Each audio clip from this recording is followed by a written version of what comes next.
ಕಿಚನ್ಗೆ ಸ್ವಾಗತ. ಇವತ್ತು ಮಾವಿನಕಾಯಿದಿಂದ milk shake ಮಾಡಾಕತ್ತೇನೆ. ಇವೆರಡು ಮಾವಿನ ಹಣ್ಣು ತೊಗೊಂಡೇನಿ. ಅದಕ್ಕೆ ಏನು ಬೇಕಂದ್ರೆ ಅರ್ಧ ಬಟ್ಲು ಸಕ್ಕರೆ ಬೇಕು, ಅರ್ಧ ವಾಟಿ ಹಾಲು ಬೇಕು, 2 ಏಲಕ್ಕಿ ಪುಡಿ ಮಾಡಿ ಇಟ್ಕೊಂಡೇನಿ.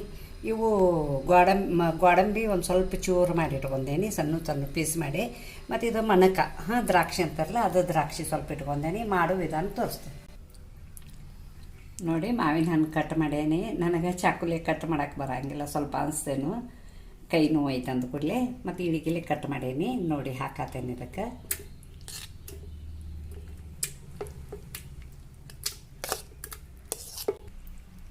ನೋಡಿ. ಸಕ್ಕರೆ ಹಾಕತ್ತೇನೆ, ಸಣ್ಣ ಬಾಲ್ ಒಂದು ಬಾಲ್ ಐತಿ.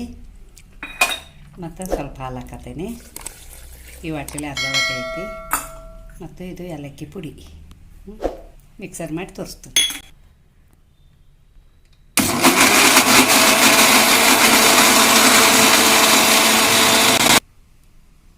ನೋಡಿ. ಮ್ಯಾಂಗೋ ಮಿಲ್ಕ್ ಶೇಕ್ ರೆಡಿ ಆಗೈತಿ. ಹಾಕತ್ತೇನೆ, ಸರ್ವ್ ಮಾಡತ್ತೇನೆ.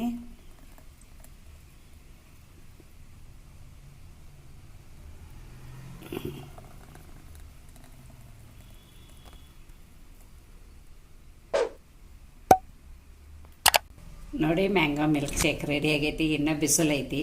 ಬಿಸಿಲಿನ ಸಂಬಂಧ ನಾ ಮ್ಯಾಂಗೋ ತಂದೀನಿ ಅಂದ್ಕೊಳ್ಳಿ ಮ್ಯಾಂಗೋ ಮಿಲ್ಕ್ ಶೇಕ್ ಮಾಡಿದ್ದೇನೆ. ಈ ಮ್ಯಾಂಗೋ ಮಿಲ್ಕ್ ಶೇಕಿಗೆ ಲೈಕು ಕೊಡಿ, ಶೇರ್ ಮಾಡಿ, ಕಮೆಂಟ್ ಕೊಡಿ, ಸಬ್ಸ್ಕ್ರೈಬರ್ ಮಾಡಿ, ಪಕ್ಕದಲ್ಲಿ ಬೆಲ್ ಐಕಾನ್ ಮಾಡಿ. Thank you.